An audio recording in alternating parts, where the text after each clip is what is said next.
What up, guys? Welcome back to another episode of the Huddersfield Town Career Mode. This episode, guys, pre-warning, is not a nice episode to watch. Let me tell you that for sure. You may notice it's a bit shorter than usual. There is a reason for that, which I'll go into in a few moments' time, and it really is a frustrating reason, which I didn't realize until I've come back to edit it, guys. So, basically, my Elgato, I don't really know what happened. I basically edited through the footage, and I just lost so much clips, and it was just freezing.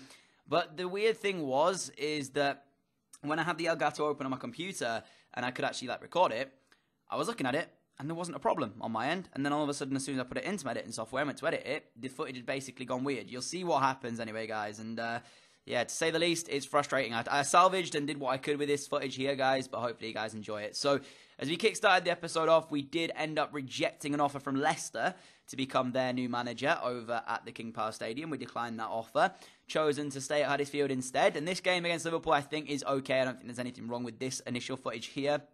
Although I might be a bit wrong there, guys. I apologise in advance if I am. But this game against Liverpool, I think, is okay. I don't think there was an issue. I think I managed to get through 90 minutes of football without it corrupting or whatever. So the Liverpool team, though, was a fairly decent one. There was a couple of players in there I personally wouldn't have had.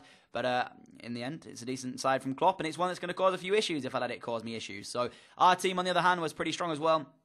As you know, we actually have a very good squad depth this year. And there was one thing to note, guys. Sadly, an injury was picked up in training just before this game against Liverpool here for Tommy Smith. He's picked up a 2-month injury, meaning that Kyle Walker-Peters now will have to be our starting right back for most of the games. But we got off to an absolute flyer in this one at Anfield. Smolov stealing the ball there, feeding Bonaventura. He goes through, and the first shot on goal ends up being the first goal itself as well. What a flying start from the away side here, travelling to Anfield. As I said, it was going to be a tough game, but they allowed me to get the ball back straight away. And initially, I wasn't really sure how on earth I'd scored the opener, but I was glad I did, because we scored pretty much straight away. Couldn't really ask for a better start, could we? So, decent start, decent way to kickstart the game off as well. And also, Bonaventura, he's missed a couple of chances recently, so for confidence, that will help him out massively. And a great win back from Smolov as well. He gets an assist. We used to Smolov, banging him in for fun. This time around, it is going to be an assist for him. But Liverpool did actually have the ball in the back of the net. Anulana through to Daniel Sturridge.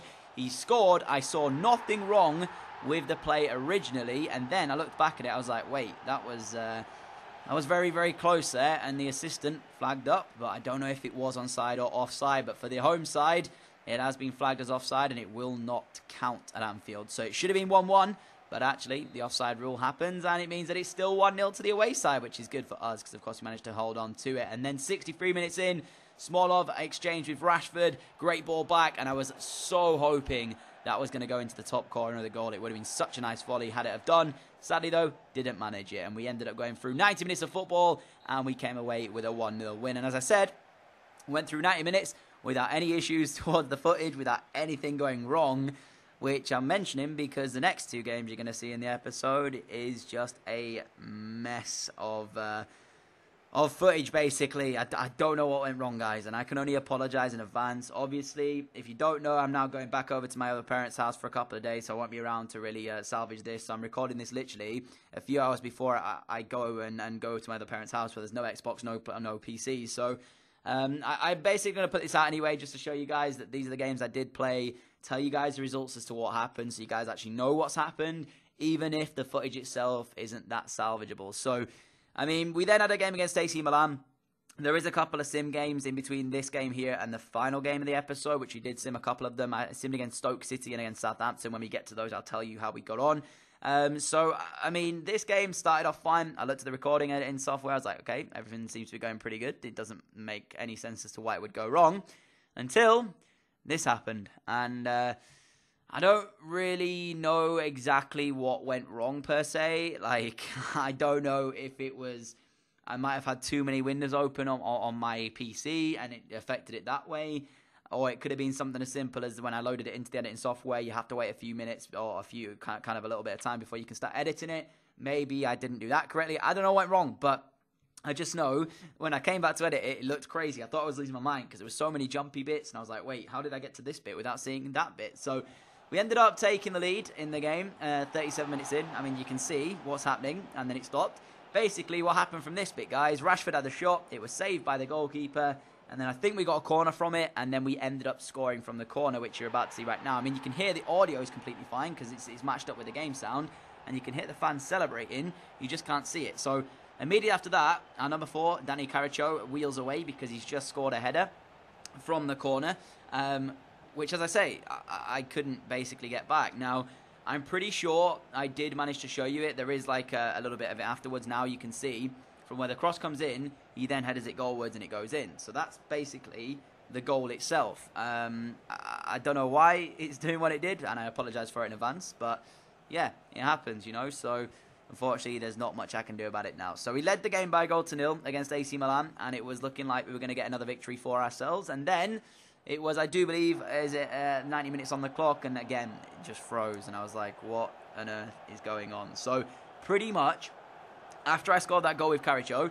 if there had been a second goal in the game, which thankfully there wasn't, I would have completely missed it. There was no way or shape or form for me to get it back. And of course, I couldn't look at the goals afterwards because I didn't know that this had happened. So yeah, we ended up coming away with a 1-0 win from the game, as much as you guys can see that, even though you can't really see it. So I apologise. And as I said, in terms of an episode, I completely understand if you guys want to just, you know, click off this video. It's not the greatest video in the world, and I can't really salvage it, and I'm apologising for that. But I'm only going to put this out there and put it up on YouTube, so then that way I can actually tell you what happened and the results and stuff. Because otherwise, if I'd had more time and I wasn't going away to my other parents' house, I would have scrapped this and gone, you know what? Let me just come back and I'll show you in the calendar what actually happened. So, but yeah, I couldn't do that, sadly. I didn't have enough time. So immediately after that one, I then went and simmed a couple of games. We had this one against Stoke, which luckily we got to see the first bit of. And I think we ended up going on to win this one by 2-1. We initially scored with Rashford, or Smolov, sorry, in the 4th minute. And then I think we get to about the 40th minute, and then the footage stops, sadly, which is kind of annoying.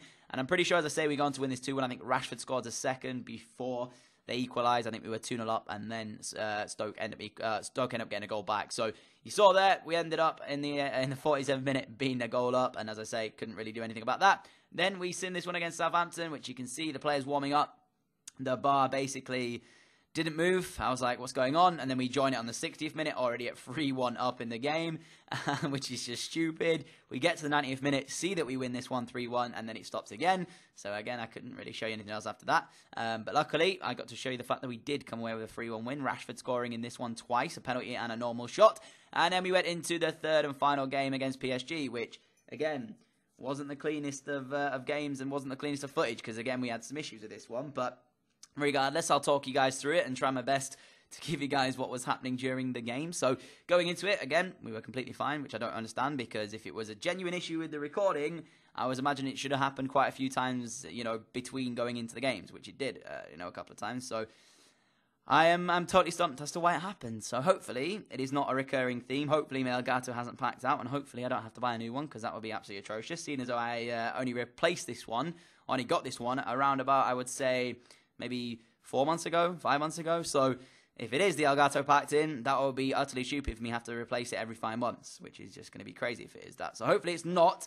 Hopefully it goes back to normal from the next episode. But there you go. Going into game against PSG, this is, I do believe now, is it the 5th game of the group stage, or maybe the 6th, maybe the 4th? I don't 100% know. I think this is the 5th game of the group stage, guys. So here's to hoping we can get the result against PSG. And 45 minutes in, we managed to score the opening goal.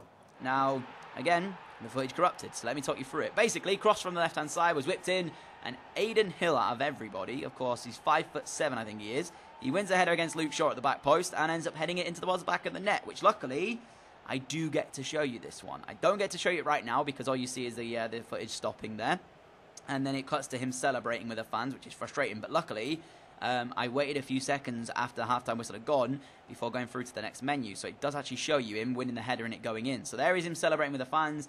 As I say, it's annoying, but luckily, sadly, I can't really do anything about it. So Aiden Hill scores his 3rd Champions League goal there, and then, as I say, luckily, it did show you it, as you're about to see right now on the screen. As we approach the halftime whistle, Kevin Trapp celebrating a save there. This is the goal, basically. Cross-whipped in, he wins the header now, and it's basically straight into the bottom corner, which, great header, great goal, and it is 1-0 to Huddersfield. But luckily, out of everything to actually save, it did save PSG's equaliser in the 87th minute. Neymar Great footwork, does a few step overs, does me there, and then in the end, Di Maria wins the header at the back post. Not quite sure where Moyes going because he literally runs away like a madman. Tries to win the header at the back post, doesn't get anywhere near it, and there is Di Maria to equalise with only 2 minutes to go. So we only get a point from this one, but that's the least of my worries considering the footage today, which genuinely I apologise for, guys. As I say, if I'd had more time, I probably wouldn't have put this video out. I would have come back to you in like the calendar, played a few more games, gave you guys some better quality content in terms of like the recording and stuff, but sadly, it happens, guys, in life. Sometimes you have these little roadblocks which you have to get over. So, as I say, hopefully for the future, it will not happen again.